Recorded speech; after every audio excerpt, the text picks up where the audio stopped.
Nagbabalik ulit tayo guys sa aking vlog. May panibagong video tayo. Ngayon na lang ulit tayo nakagawa ng video natin. Ngayon guys, ang gagawin natin mga lods, mag-unboxing ng bagong item na nabili natin mga lods. Isa-isa natin yung mga item na nabili natin mga lods. Unahin natin itong papalitan natin na air filter. In-order ko nga siya mga lods sa Amazon na nasa barko ko. Ngayon, nanggaling pa ito ng Japan. Ito ang napili natin na ilalagay sa ating air filter. Gumamit tayo ng Daytona loads. Ayan, kung mapapansin nyo. Itong ipapalit natin sa air filter natin. Kung mapapansin nyo, yung nakalagay natin sa air filter natin dati is hindi pa siya branded. Ngayon, ginagawa na natin siyang branded, Daytona. Ayan. Kasi ang concept nga natin sa motor natin is Japan Domestic Market, JDM concept.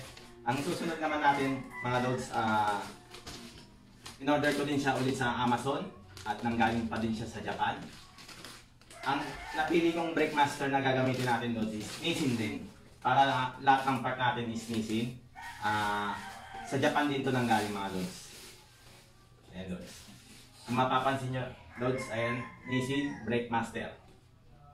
Itong ilalagay natin sa motor natin mga loads, Nissin Brake Master. Ayan.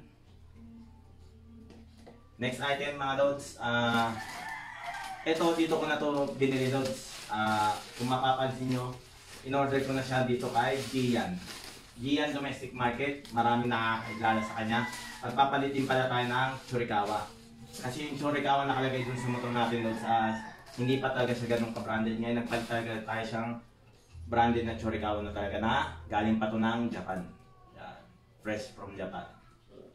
Ayan. At ito, magpapalit din tayo mga loads na brake hose na ang nakalagay pa sa atin is hindi pa din siya branded. Parang tie yung nakalagay natin sa brake hose natin. Ngayon, tinama na natin yung concept. Gagawin natin siyang Japan item lahat sa motor natin. Kaya ang napili ko is Daytona brake hose. In-order ko din siya kay Gian Domestic Market. Ayan, loads. Ito nga pala, loads, meron pa tayong libreng sticker para kay Gian. Ito nga pala yung mga libre nating sticker sa kanya. At talagang legit yung mga item na nagaling Japan. Ayan. Tapos, sunod na item na i-open natin. Ito, loads. Dito ko na din siya in-order sa Shopee.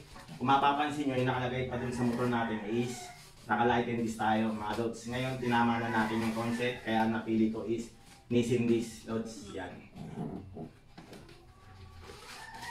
Itong ilalagay natin sa motor natin. Itong ipapalit natin mga loads. Yan.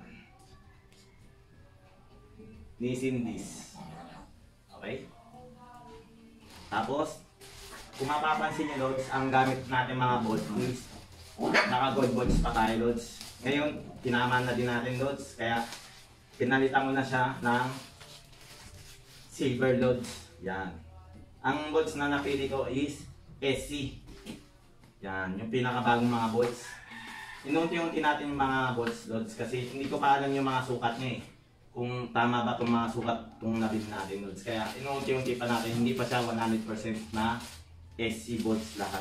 Pero naka-silver bolts na tayo lahat. Gagawin natin silver bolts lahat yun loads. Ayan. Magbabalik ulit tayo sa next video ko loads. Pag ikakabit na natin to. Lagi tayong updated dapat sa video ko loads. Don't forget to click and subscribe my ayan guys, na-open na natin yung mga bagong item natin guys. Paki-like and subscribe na lang sa ating YouTube vlog, Rox Vlog. Hanggang sa muli ulit guys, sa next video natin.